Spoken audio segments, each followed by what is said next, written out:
Assalamualaikum warahmatullahi wabarakatuh. Selamat pagi sahabat budaya dimanapun Anda berada. Senang sekali pagi hari ini kita bisa bersua kembali dalam acara kearifan lokal Sumatera Barat ya. Yang tentunya merupakan sebuah ruang untuk mencoba menapak tilas kembali ataupun menelusuri kembali nilai-nilai kearifan lokal yang diciptakan nenek moyang kita orang Minangkabau dan kemudian mencoba merevitalisasinya untuk hari ini ya. Mudah-mudahan bisa menjadi sebuah pegangan kita ke depannya. Kata orang ya, siang di Patungke, malam di Pekalang. Iya. Baik sahabat budaya, untuk memperbincangkan kearifan lokal kita pada pagi ini, seperti biasa kami alhamdulillah bisa hadirkan salah seorang pemangku adat di Nagari Kurai Bukit Tinggi, tepatnya dari suku Koto ya. Beliau adalah Bapak Dr. Saiful Yazan Tuanku Mangkudun, atau habitnya saya memanggil beliau adalah Mak Tuanku. Nah, gitu ya. Karena memang beliau adalah pemangku adat, jadi saya panggil Mama gitu ya. Di Minangkabau begitu adatnya.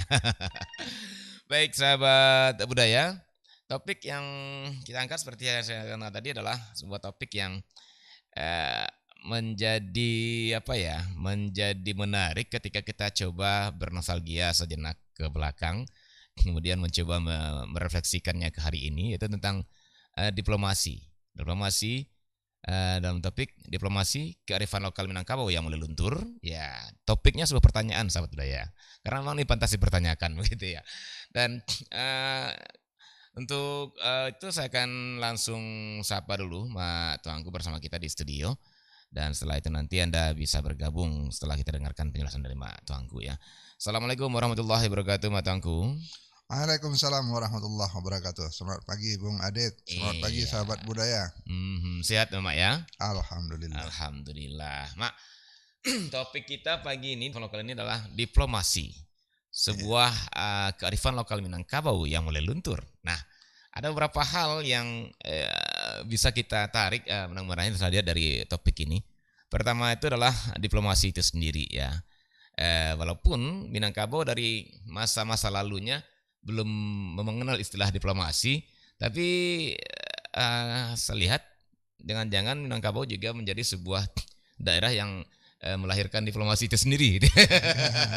Kenapa? Karena bukankah diplomasi itu sebenarnya cara dalam sebuah perundingan, cara dalam sebuah permufakatan, dan Iya. bukankah permufakatan itu, bermusyawarah itu menjadi salah satu sendi dari sebuah keputusan Ranah Minang kan gitu ya Mak ya. Betul, betul, Nah betul. jadi makanya saya sampai mengatakan jangan-jangan Ranah Minang juga menjadi sebuah daerah yang melahirkan diplomasi ini. Bagaimana tuh Mak Tuanku, silakan. Iya, Bung Adit, kita tentu ingin menjawab itu dengan data. Pertanyaan Bung Adit berbahaya sebenarnya. Kenapa? Eh, Diplomasi Minangkabau mulai luntur. Eh, Iya, sebuah pertanyaan yang butuh jawaban. hmm, Kita bisa melihat kembali ke perjalanan sejarah orang Minangkabau. hmm, Uh, yang paling puncaknya tentu pada zaman kemerdekaan. hmm, Semua orang hafal para founding father, para pendiri Republik Indonesia ini. hmm. Itu kalau dikatakan sepertiganya dari Minangkabau sah itu. Ya.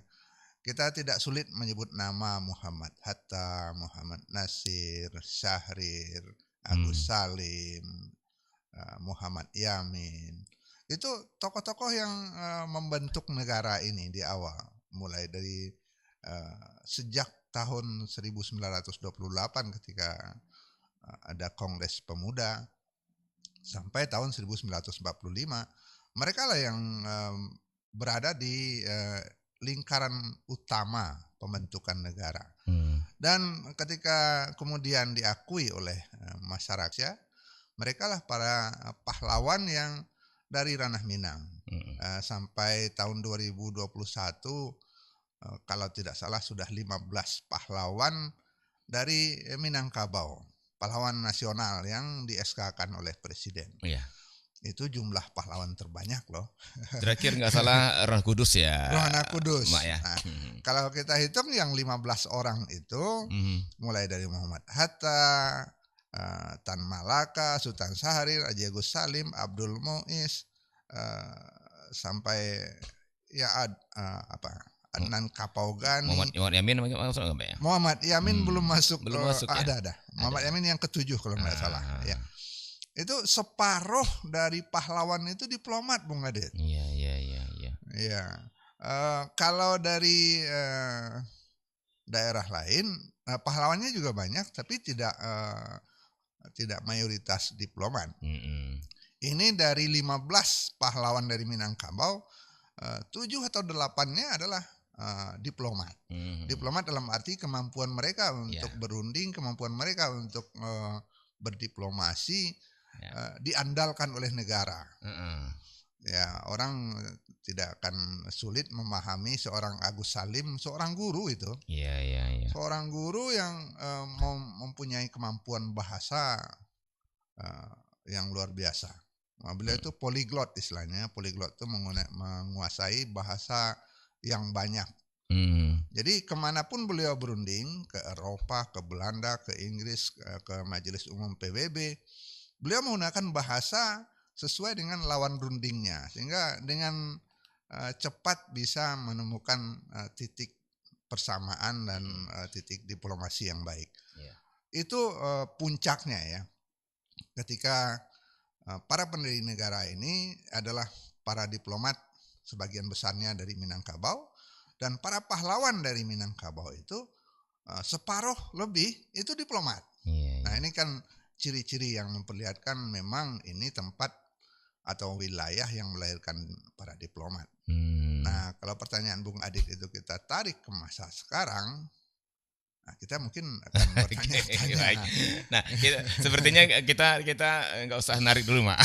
Saya ingin mencari ini dulu, masih bernostalgia nih sepertinya. Tapi bukan bernostalgia dengan apa yang terjadi saja, tapi melihat akarnya, Mak.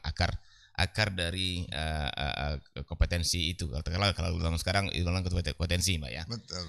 Dan saya melihat apakah salah, Mbak, ketika umpamanya kita menginterpretasikan bahwa diplomasi itu mungkin dalam skop makronya adalah negara gitu ya, ataupun pemerintahan. Betul. Tapi bukankah sesungguhnya diplomasi itu bagaimana cara dia memanage sebuah kesepakatan atau sebuah perundingan atau sebuah permusyarahan untuk mencapai sebuah tujuan bersama gitu loh, Mak. Betul. Kalau kita tarik ke lebih kerucut lagi, mungkin antara mamak dan keponakan saja butuh diplomasi, Mak ya. Betul. Antara kaum penghulu dengan kaumnya butuh diplomasi juga gitu ya. Nah, seenggaknya saya ingin melihat apakah ini memang sudah menjadi sebuah kearifan lokal atau sebuah nilai-nilai dari nenek moyang kita yang dari dulu diterapkan, diwariskan sehingga melahirkan diplomat ulung yang kebetulan mengamalkan ini gitu, Pak. Gimana? Iya, Bung Adit, kemampuan diplomasi itu memang terbentuk dari sistem masyarakat itu sendiri. Minangkabau punya sistem masyarakat yang mungkin tidak dimiliki oleh masyarakat lain di Indonesia. Dalam sebuah rumah tangga ada 3 penguasa. Ya, ada di sana bapak, ada seorang ibu, ada seorang mama. Ada trias politika dalam sebuah rumah tangga. Ya. Tidak bisa bapak semena-mena memutuskan sesuatu tentang isi rumahnya atau tentang anak-anaknya. Tidak pula ibu bisa berdua saja dengan bapak menyelesaikan urusan anak-anaknya. Ada terlibat seorang tokoh lain namanya mama. Dan ini ciri khas keluarga Minangkabau, ya mungkin pada masa lalu lebih kental itu. Mama punya peran, bapak punya peran, ibu punya peran. 3 orang itu punya peran dalam melahirkan generasi Minangkabau pada masa itu, sehingga mereka terpaksa ya, mungkin dipaksa oleh sistem tadi itu untuk berunding. Tidak bisa diputuskan sendiri. Kalau dalam keluarga Batih yang patrilineal misalnya, bapak itu kan pemimpin, dia yang menentukan. Jadi agak bisa dikatakan otokrasi dalam rumah tangga itu. Ya, karena dia sudah jadi imam. Nah, tapi Minangkabau memberi porsi kepada ibu sebagai mandesoko yang memiliki kekuasaan terhadap harta. Tambah lagi satu tokoh namanya mama yang punya kekuasaan dalam perjalanan hidup seorang kemenakan. Nah, dalam skala kecil di rumah tangga itu, 3 tokoh yang menjadi pemimpin itu terhadap anak-anak dan kemenakan mereka dipaksa oleh sistem dalam tanda petik untuk selalu berunding, selalu berbicara, tidak menyelesaikan sendiri secara otokrasi sebuah keputusan baik tentang harta, baik tentang anak kemenakan, baik tentang perjalanan hidup, bahkan tentang penggunaan rumah sendiri, rumah gadang pada masa lalu. Nah, kemudian berlanjutlah sistem itu oleh masyarakat ini. Anak laki-laki itu dipaksa keluar dari zona nyaman di rumah untuk masuk surau. Kita sudah bicarakan waktu itu. Akil balik umur 7 tahun dia harus ke surau. Harus belajar memasuki dunia baru. Belajar juga berdiplomasi dengan masyarakat baru di surau. Walaupun dalam skala kecil, seorang anak 7-8 tahun masuk dalam lingkungan baru, tentu dia terpaksa melakukan adaptasi. Nah, itulah yang menurut saya cikal bakal yang menyebabkan setiap putra Minangkabau yang menjalani sistem itu akan dipaksa dalam tanda petik untuk berkomunikasi dan berdiplomasi. Adaptasi itulah yang menyebabkan mereka bisa menjadi diplomat kemana-mana dalam skala ya dari yang paling kecil sampai skala negara bahkan skala dunia. Begitu Bung Ade. Dan itu diakui Mak ya. Iya. Diakui. Nah, kenapa saya tarik ke sana Mak ya? Karena ketika saya coba browsing nih Mak ya dalam kamus bahasa Indonesia, kamus besar bahasa Indonesia, ternyata memang diplomasi itu salah satu pengertiannya ada 4 pengertian. Ya pertama itu urusan penyelenggaraan perhubungan resmi antar satu negara gitu ya dengan negara lain. Kemudian urusan kepentingan sebuah negara dengan perwakilan wakilnya di negara lain. Kemudian pengetahuan dan kecakapan dalam perhubungan antar negara. 3 makna negara. Tapi yang keempat menariknya yaitu kecakapan menggunakan pilihan kata yang tepat bagi keuntungan pihak yang bersangkutan. Nah, gitu ya. Yang dimaksudkan adalah dalam perundingan, kemudian menjawab pertanyaan, mengemukakan pendapat dan lain sebagainya. Nah, ada beberapa hal yang ingin saya coba tarik di sini. Pertama itu pilihan kata gitu ya. Artinya orang Minang itu kan sangat terkenal dengan apa katanya, Pak? Filosofi katanya dan saya pernah juga dengar kalau nggak salah ada king of words gitu ya. Kingdom of words ya. Kerajaan kata-kata gitu ya. Kerajaan kata-kata. Nah, kemudian juga bagaimana kata-kata di Minangkabau sendiri diatur sebaik mungkin ya. Baik untuk yang lebih tua, bagaimana kita meletakkan kata pada yang kita hormati, bagaimana. Nah, bukankah itu bagian dari diplomasi? Karena bagaimana tujuan akhirnya agar tercapai kan gitu ya, Mak ya. Nah, betul. Nah, jadi kalau kita buka Kato Pusako, seluruhnya bicara tentang bagaimana mengatur, mengelaborasi dan mengelola kata-kata. Ya. Kegiatan terbesar masyarakat Minangkabau bertemu itu adalah mengolah kata-kata. Ada namanya rundiang, ada namanya kato bajawe, gayuang basambui, ada namanya pasambahan, ada namanya panitahan, ada namanya pidato adat. Semua itu adalah kemampuan olah kata. Olah kata untuk mencapai sebuah keinginan atau tujuan dalam berkomunikasi itu. Jadi apapun yang dilakukan oleh orang Minang itu udah dahului dengan kata-kata. Bahkan hanya untuk makan pagi saja. Kalau seorang mama mampir di rumah kemenakannya, dia tidak bisa langsung minta nasi kepada kemenakannya, walaupun dia penguasa di rumah gadang itu. Oh gitu ya Mak ya, jadi nggak bisa langsung gitu ya Mak ya? Nggak bisa langsung. Terus biasanya mama seperti apa Mak? Akan berunding dulu dia dengan tuan rumah. Rundiang sapatah. Apa yang mungkin dilakukan pagi ini. Dan di sana ada kemampuan olah kata, menyampaikan hasrat dengan bahasa yang paling halus. Iya. Diplomasi juga tuh ya, Mak ya. Diplomasi. Jadi benar. Kalau bahasanya terlalu vulgar, dia akan mengalami mengalami benturan. Dia akan menghadapi cemoohan kira-kira begitu. Ya, seorang laki-laki dengan saudara perempuannya yang sudah bersuami, dia bersaudara misalnya begitu ya. Ya. Laki-laki itu datang pagi mau minum kopi ke rumah saudaranya. Hmm. Ada suami dari saudara perempuannya, dia tidak bisa minta kopi kepada saudara perempuannya tanpa menyapa lebih dulu Suaminya. suami dari saudara perempuannya, sumandonya. Iya, iya. Nah, dan dia tidak bisa minta kopi karena yang punya kopi itu adalah keluarga si laki-laki yang jadi sumando. Nah, bagaimana kiat teknik keterampilan untuk mengolah kata-kata sehingga dia memperoleh kopi yang segelas pagi itu. Dia akan membongkar seluruh keterampilannya untuk berkomunikasi sehingga sumando itu akan menyerahkan apa yang dia perlukan, segelas kopi pagi, kira-kira begitu. Nah, yang jadi masalah adalah keterampilan itu tidak terasa lagi. Nah, itu dia. Itu Bang Edi. Betul, Mak. Jadi saya coba menarik ke kondisi hari ini, Mak. Bahwa keterampilan tidak terasa lagi yang Mak sampai barusan. Karena saya lihat begini, Mak. Mungkin setengah dari konflik yang terjadi hari ini itu kebanyakan dari miskomunikasi. Tidak adanya diplomasi. Tidak adanya diplomasi yang baik ya. Antara saya melihat begini, tidak akan pernah terjadi tawuran di kalangan anak muda. Kalau diplomasi itu jalan gitu, Pak. Betul. Kalau komunikasi itu lancar dan mereka bisa berfungsi dengan baik seperti para tetuanya pendahulunya di Minangkabau masa lalu. Tapi hari ini ternyata bagi mereka hanya dengan satu kata tawuran jalan gitu. Karena diplomasi buntu, Mak. Nah, kemudian juga tidak akan terjadi mungkin gonjang-ganjing ketika ya katakanlah umpamanya ada alek-alek negari terkutip itu, Mak ya. Ada pemilihan segala macam. Tidak akan pernah ada mungkin bentrokan segala macam kalau diplomasi jalan. Gitu, Mak ya. Begini Bung Adit, saya termasuk orang yang berpikir positif. Katakanlah anak muda kita, anak SMU, SMK itu sepertinya selalu ingin tawuran.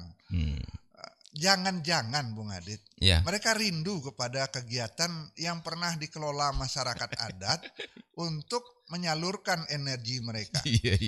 Kalau Bung Adit ke Pariaman, di sana ada keterampilan Ulu Ambe, itu selalu dipakai setiap hari untuk bertanding keterampilan silat, keterampilan berkelahi. Untuk apa?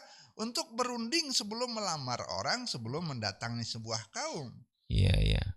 Jadi ketika akan melamar sebuah kaum atau mengantar seorang mempelai ke rumah keluarga yang laki-laki atau yang wanita, itu ada barisan pemuda yang harus memperlihatkan keterampilannya berkelahi, bersilat, ya seperti benar-benar berkelahi untuk menyalurkan energinya. Nah, tapi itu dikemas dalam bentuk kegiatan rundingan untuk lamaran. Nah, karena sekarang Ulu Ambe tidak ada lagi dipakai atau sebagian besar tidak lagi dipakai, ada mungkin energi yang tersimpan dan ada DNA dalam darah mereka. Dulu nenek moyang saya setiap akan bertemu, akan melamar saja mereka berkelahi, baku ampeh ya, bersilat. Sekarang tidak ada, ya sudah kita salurkan dengan tawuran. Barangkali begitu dalam tanda petik. Jadi ada kerinduan, barangkali mereka ingin berkomunikasi. Sayang salurannya mulai hilang, ya sudahlah komunikasi kita dengan tawuran. Jangan-jangan begitu. Baik. Ya, baik sahabat budaya, silakan bagi Anda yang ingin bergabung, ya kita tetap buka line telepon kita di 0751812414 atau di 081166092440 ya. Dalam topik diplomasi, sebuah kearifan lokal Minangkabau yang meluntur, sebuah pertanyaan. Tapi tolong kita garis bawahi bahwa diplomasi kita maksud adalah bagaimana kita kemampuan berunding, kemampuan menyampaikan maksud dengan baik sehingga orang bisa menerima. Itu barangkali maknanya. Karena memang Minangkabau sangat terkenal dengan sebuah kesepakatan ya, mufakat. Kalau nggak salah dulu ada yang apa ya, Mak ya? Apa istilahnya bahasa handika mufakat apa, Mak ya? Iya, itu kan tingkatan kebenaran di Minangkabau itu disebut barajo. Kemenakan barajo ka mama, mama barajo ka pangulu, Pangulu barajo ka mupakat barajo kanan bana. Mm-mm. Jadi ada tingkatan mencari kebenaran itu. Kemenakan itu tidak bisa menemukan kebenarannya sebelum dia mendapat lampu hijau, berunding dengan mamanya. Mama itu ingin mencari kebenaran, dia harus mendapatkan justifikasi dari penghulu. Penghulu tidak bisa menyatakan kebenaran dengan kata-katanya sendiri sebelum dia memperoleh kata mufakat dengan sesama penghulu. Nah, mufakat itu pun harus bersandar kepada kebenaran. Jadi seluruhnya itu perundingan. Jadi kemenakan itu harus berunding dengan mamanya untuk mengambil sebuah keputusan. Mama itu ketika mengambil keputusan untuk kaumnya, dia harus berunding dengan penghulu dan seterusnya. Jadi runding, kalau dalam bahasa Indonesia runding itu ya musyawarah, itu sebuah kewajiban setiap putra Minangkabau, setiap anggota masyarakat di Minangkabau. Tidak bisa dia menyelesaikan sendiri sesuatu yang terkait dengan orang lain. Nah, ya mufakat adalah hasil dari perundingan. Nah, untuk mencapai mufakat itulah keterampilan diplomasi itu dituntut. Ya begitu Bung Adit. Iya. Nah, kemudian Mak, kalau kita coba lihat Mak ya, bahwa ternyata memang dalam bermufakat, dalam berunding, lahirlah sebuah diplomasi bagaimana kita mungkin dalam dalam dia kita tidak, tapi tujuannya adalah maksud kita diterima, kan gitu ya Mak ya. Maksud yang menyampaikan maksudnya diterima, dalam artian menang dalam itu ya Mak ya. Dalam menyampaikan, menang dalam perundingan menyampaikan menang itu. Tanpa mengalahkan. Kalau saudara kita di seberang mengatakan menang tanpa bala, tidak mengalahkan gitu ya. Tanpa mempermalukan lawan. Itulah diplomasi. Bukan mengalahkan. Menang tapi tidak mengalahkan orang, itulah diplomasi. Tapi kalau menang untuk mengalahkan orang, itu bukan diplomasi lagi, itu perang, itu berantem, itu berkelahi. Diplomasi itu dua-duanya menang. Maka dalam tuntutan diplomasi, jalan berdua nak di tengah. Ya. Jalan berdua di tengah. Bagaimana orang jalan berdua tapi di tengah? Maksudnya kedua-duanya memperoleh kemenangan, win-win solution, kata saudara tengah kita ya Mak ya.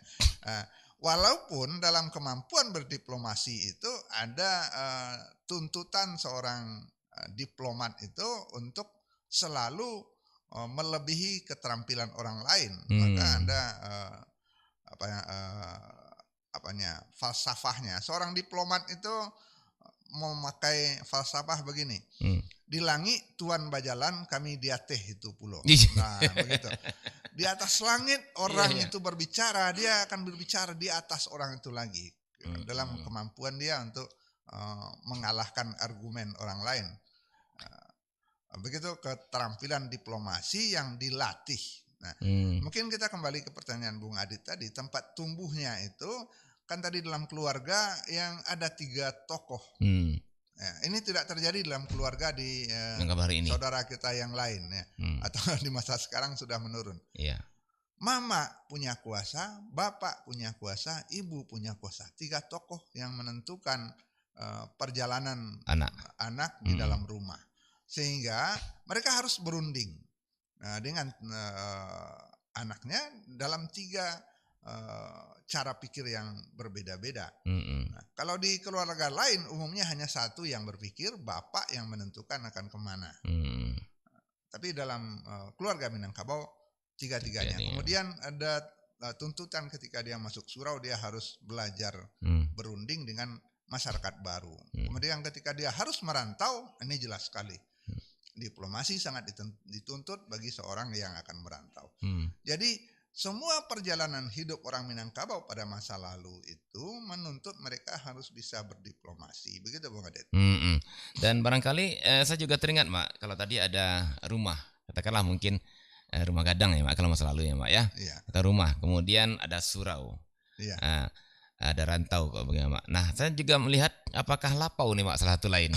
Iya. Semua media di kampung atau di nagari itu menjadi sebuah media tempat pembentukan kemampuan berdiplomasi para tetua kita masa lalu Mak, sehingga begitu karena di lapau itu kita lihat kan semuanya punya hak yang sama ya Mak ya untuk Betul, betul, berpendapat.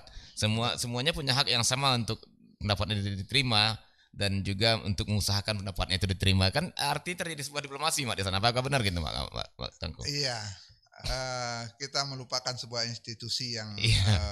paling penting, ya salah satu institusi penting di Hmm. Minangkabau, Lapau. Lapau masa lalu bukan kafe, Bung Adit ya. Bukan kafe. Iya. Kenapa? Beda apa Mak? Beda Mak? Eh, Gambarannya begini, Iya. Lapau itu tempat singgah orang pagi hari, semua jenis laki-laki tampil di situ. Ya, yang paling pintar, yang paling cerdas, yang paling kuat, yang paling berani, yang paling lemah sekalipun hadir di Lapau itu untuk minum kopi pagi sebelum pergi ke sawah. Nah, di sana dituntut setiap orang mampu menampilkan dirinya dengan keterampilan diplomasi. Jadi tidak bisa seorang itu hanya diam saja ketika dia duduk di Lapau. Ya. Sehebat apapun dia duduk di Lapau itu dia harus menyapa kiri kanan dan harus menanggapi apa yang disampaikan orang di kiri kanan. Tidak bisa dia hanya duduk sendiri, minta kopi sendiri, minum sendiri, dia akan mengalami bullying, perundungan. Jadi duduk pertama saja dia harus menyapa kiri kanan untuk dibolehkan duduk. Minum kopi yang dia minta saja dia harus menyapa ya Mak ya.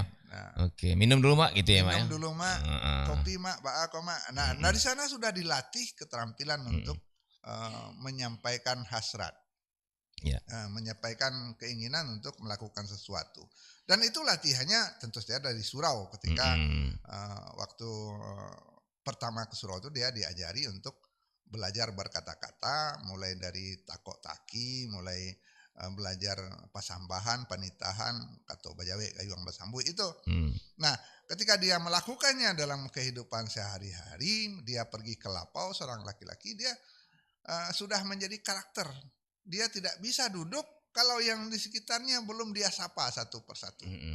Dia tidak bisa minum kalau yang duduk di sekitarnya belum dia sapa satu persatu.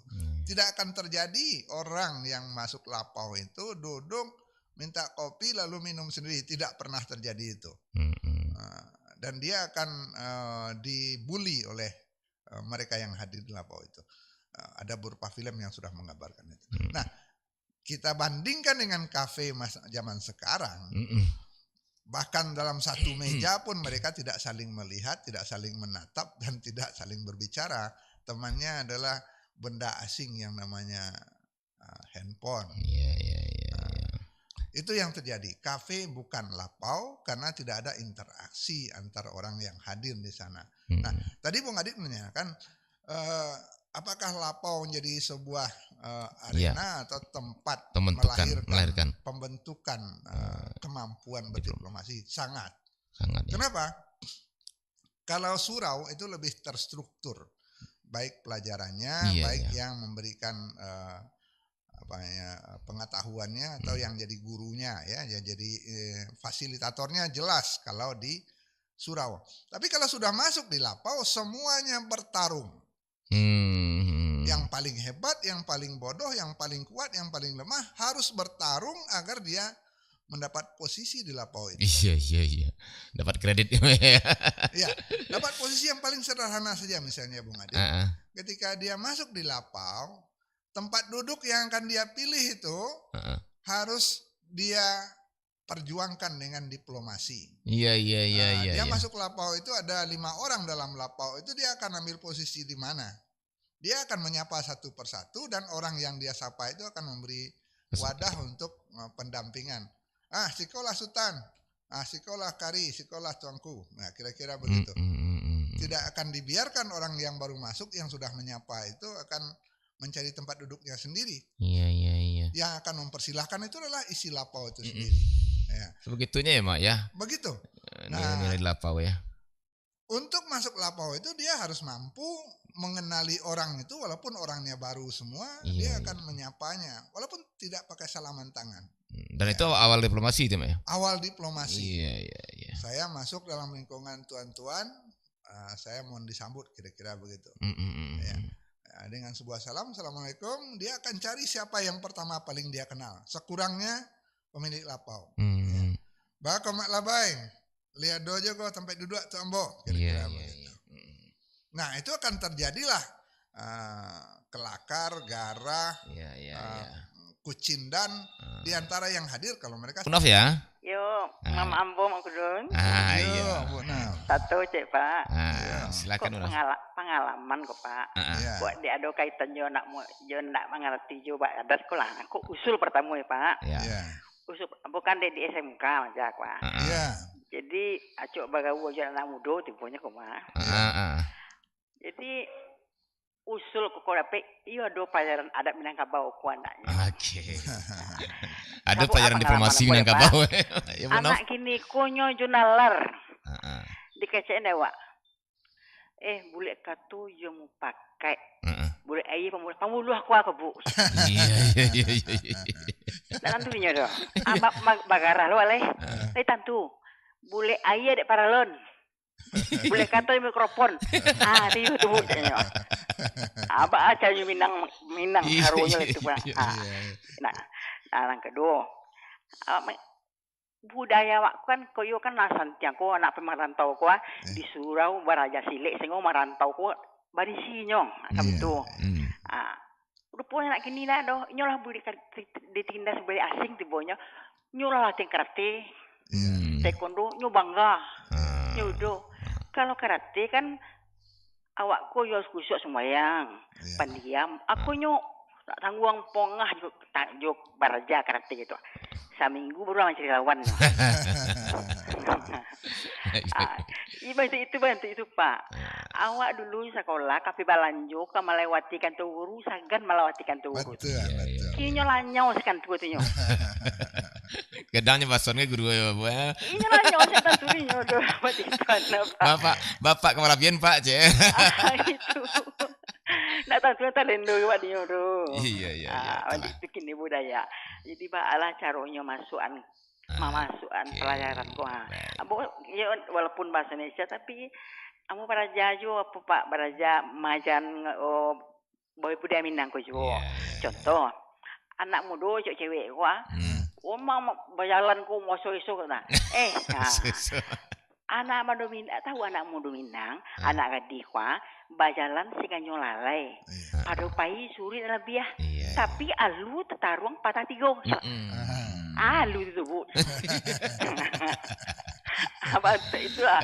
Dan jalan Minang ko santiang batuk Peragawati.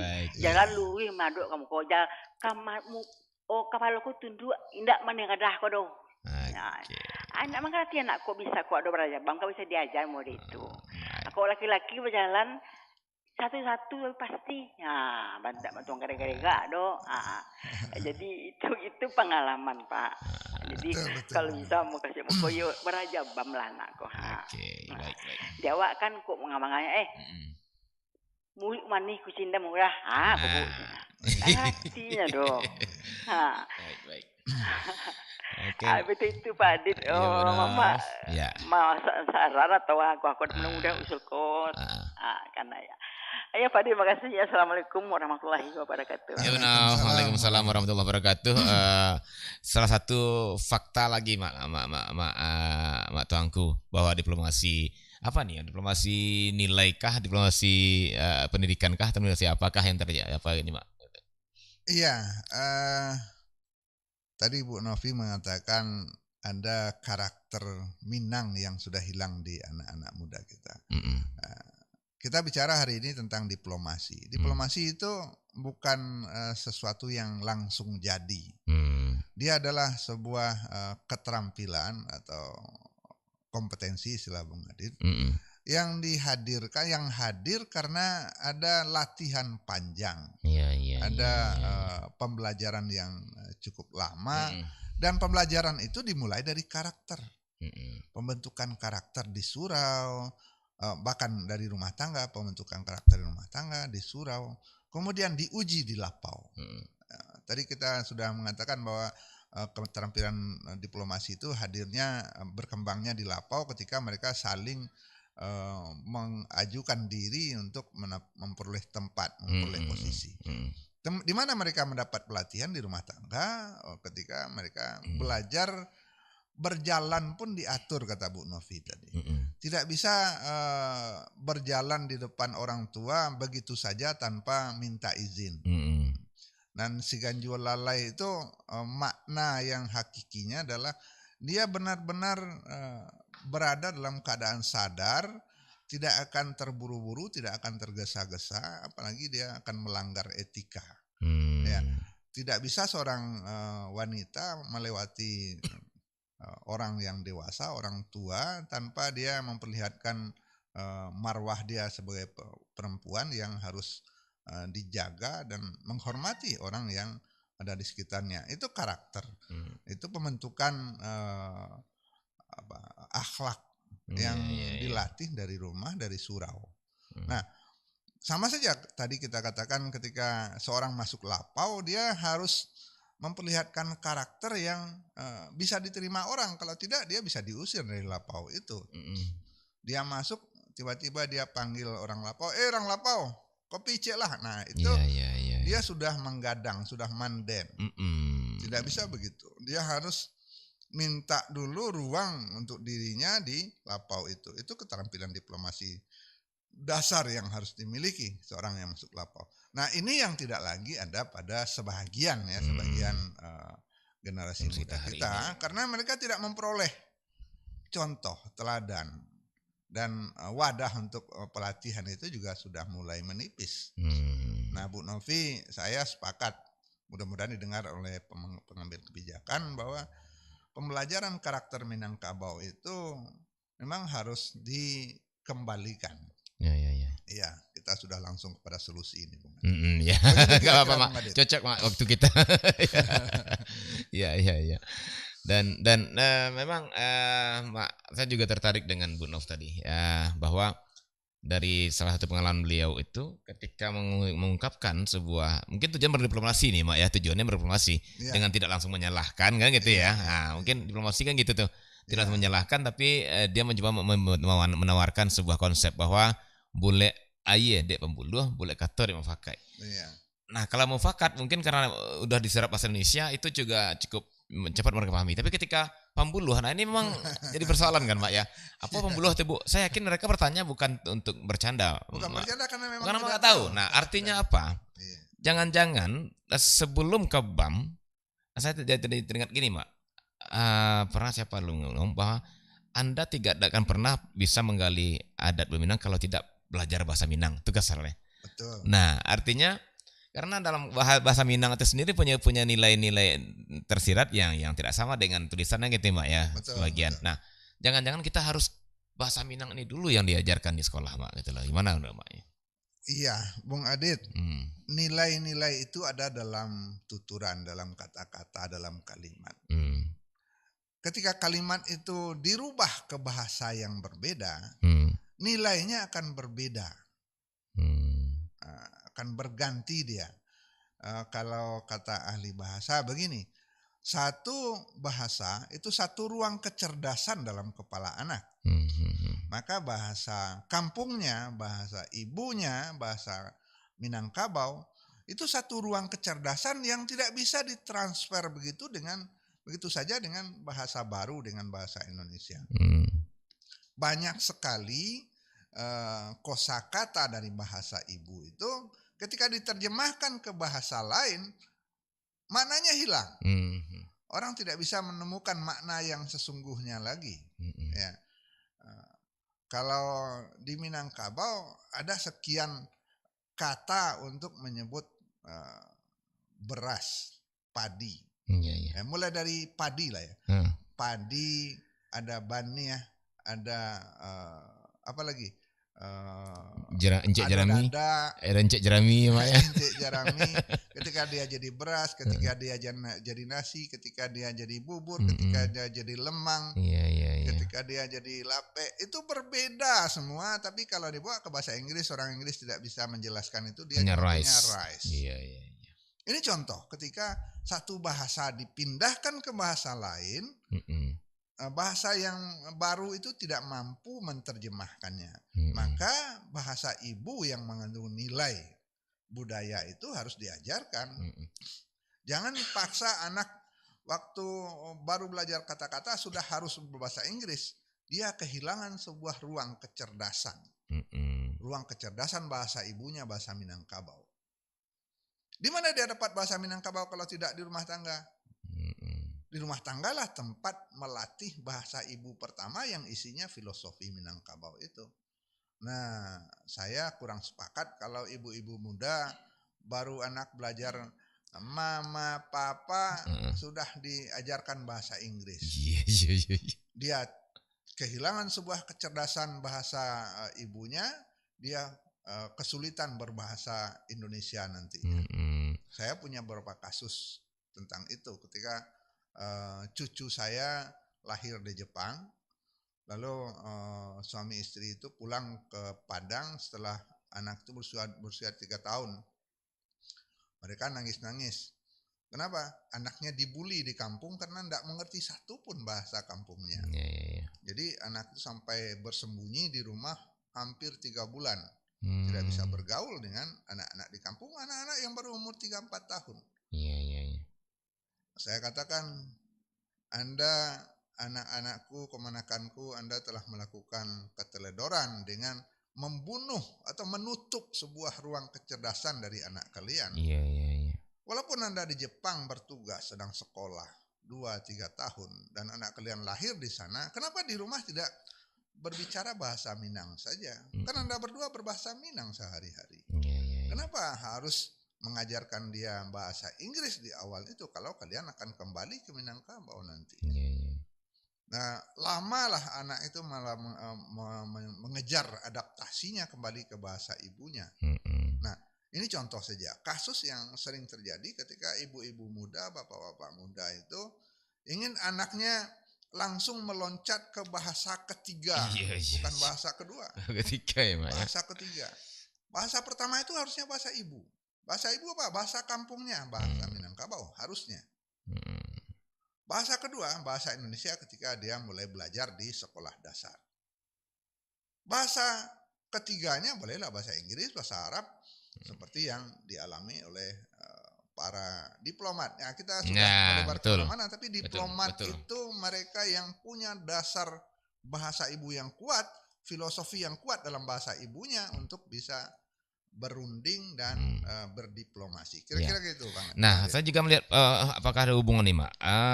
Bahasa ibu atau bahasa Minang. Artinya dalam bahasa Minang ketika mereka mengerti memahami bahasa Minang, mereka bisa menggali nilai-nilai yang tersimpan dalam skill-skill komunikasi Minangkabau yang pada akhirnya menjadi cikal bakal sebuah kemampuan diplomasi itu sendiri, Mak. Betul. Jadi ya wajar ya, Mak ya. Kalau hari ini kita kembali coba melihat ke judul kita. Pertanyaan itu sudah melunturkah kearifan lokal diplomasi ini yang merupakan kearifan lokal Minangkabau? Ya, kalau hari ini ya sekali kita lihat bahwa itu tuh mulai menurun barangkali ya. Karena pemahaman nilai-nilai itu sendiri yang sudah mulai ini, Pak. Gimana, Pak? Enggak, saya ingin bicara data sedikit. Saya mohon maaf. Mungkin para anggota dewan kita akan marah kepada saya, tapi saya mengatakan diplomat Minangkabau periode ini sudah menghilang dari peta politik Indonesia. Kita tidak punya lagi tokoh politik kelas nasional yang kelas ketua atau wakil ketua partai misalnya. Itu sudah jauh berbeda. Ketika tahun 1955 ada sekitar 40-an partai, itu sepertiganya ketua dan pengurus partai itu orang Minang. Sekarang mohon maaf tidak ada ketua partai dari Minangkabau. tidak ada menteri dalam periode Kabinet Indonesia Maju yang lahir dari rahim Minangkabau.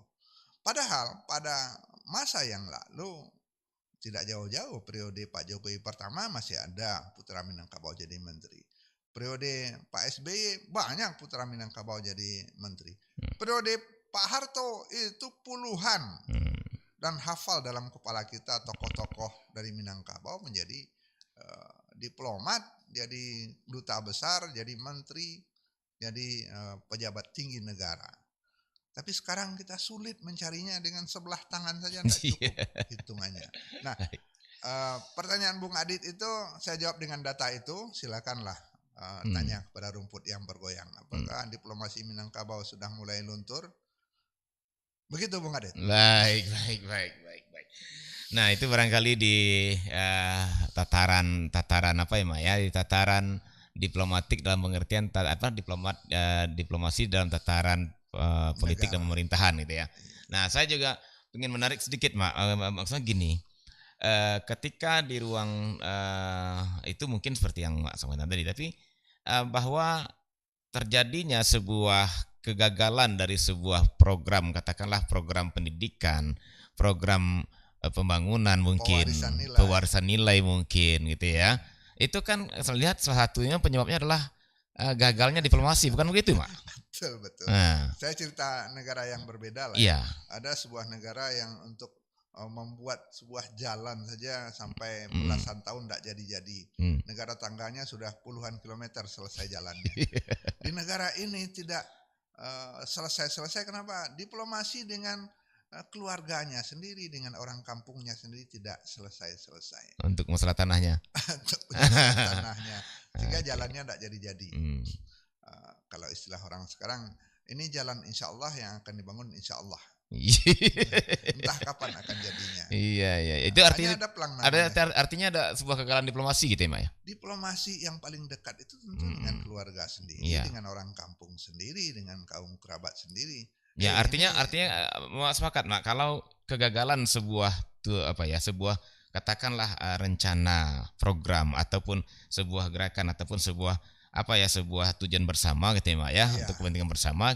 Kegagalan itu ketika itu gagal, berarti yang gagal diplomasi, Mak. Gagalnya diplomasi. Apalagi kalau anggarannya sudah disiapkan oleh negara.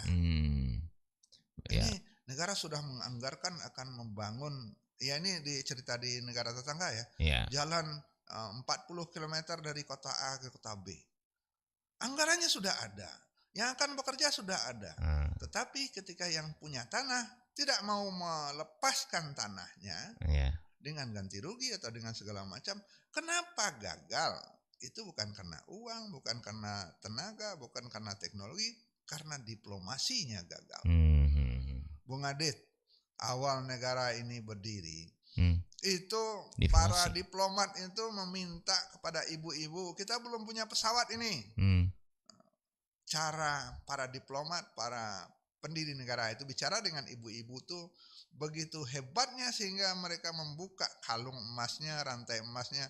Ini Pak Presiden, ini Pak Wakil Presiden, belikan pesawat dari harta yang ada di badannya untuk membangun negara ini. Kita dengar ada pesawat selawah dari Aceh, itu hasil komunikasi diplomasi dari pendiri negara.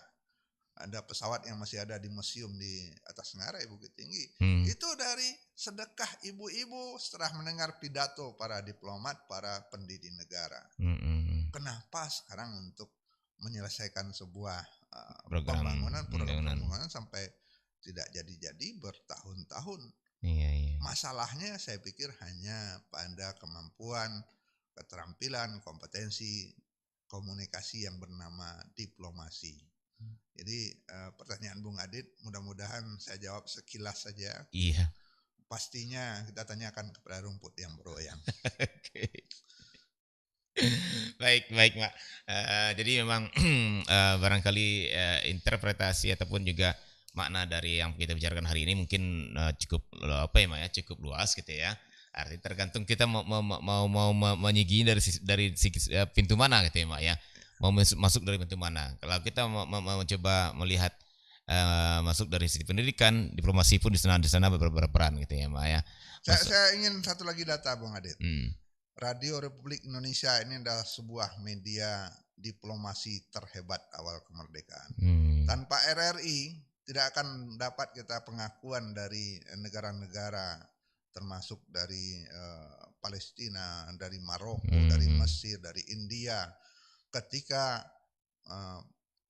Bung Karno dan Bung Hatta memproklamirkan Indonesia, RRI lah yang diplomasikan ke seluruh dunia melalui pemancarnya, termasuk di Sumatera Barat sebuah RRI Bukit Tinggi kalau tidak salah sudah dicanangkan jadi radio perjuangan.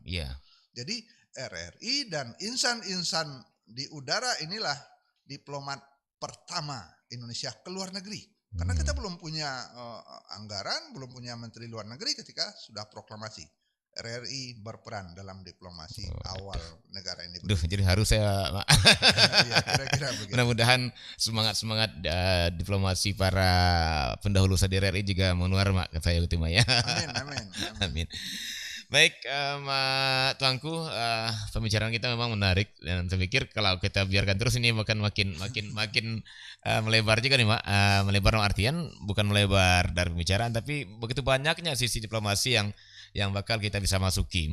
Seperti yang saya katakan tadi, ketika bicara masalah pewarisan diplomasi, bicara masalah pendidikan diplomasi, ya.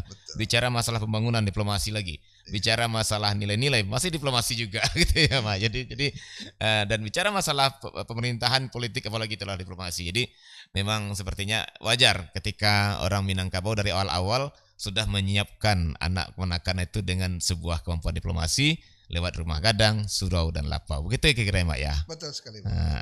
Oke. Baik, Mak, barangkali di 1 menit terakhir sebagai closing silakan, Mak. Iya, Bung Adit bertanya tadi diplomasi kearifan lokal Minangkabau yang mulai luntur. Saya mengatakan mungkin kita lupakan sementara. Mudah-mudahan kita ingat kembali. Begitu, Bung Adit. Baik, Mak, terima kasih atas bincangnya pada pagi hari ini dan juga mudah-mudahan dengan pemikirannya bisa menjadi sebuah inspirasi kita bersama untuk kembali menjemput ini ya, untuk menjemput. Betul. Atau istilah Minangnya apa ya? Mengumpul nantasera gitu ya, Mak ya. Mengumpul nantasera. Iya. Memintehin nananyui. Kalau bisa membangkit batang terandam dari sebuah kearifan lokal Minangkabau yang sudah diakui bukan hanya regional nasional tapi internasional yang bernama kompetensi diplomasi para tokoh-tokohnya gitu ya, Mak ya. Betul. Dan mudah-mudahan diplomasi dalam artian luas ya, bukan hanya untuk masalah-masalah kenegaraan, bukan hanya masalah-masalah politik ekonomi, tapi juga masalah generasi, masalah budaya, masalah pendidikan, semuanya bisa diterapkan dengan diplomasi yang baik sehingga pada akhirnya nilai-nilai Keminangkabauan itu bisa tumbuh ya lewat sebuah diplomasi yang baik juga gitu, Mak. Betul. Baik, sahabat budaya, sampai di sini acara kearifan lokal kita pada pagi hari ini. Terima kasih atas dengarnya dan mohon maaf atas kekurangan. Akhirnya saya pamit bersama Mak Tuanku dan sampai jumpa di kesempatan berikutnya. Selanjutnya kita bergabung dengan Perempat RRI Jakarta. Assalamualaikum warahmatullahi wabarakatuh. Waalaikumsalam. 92,4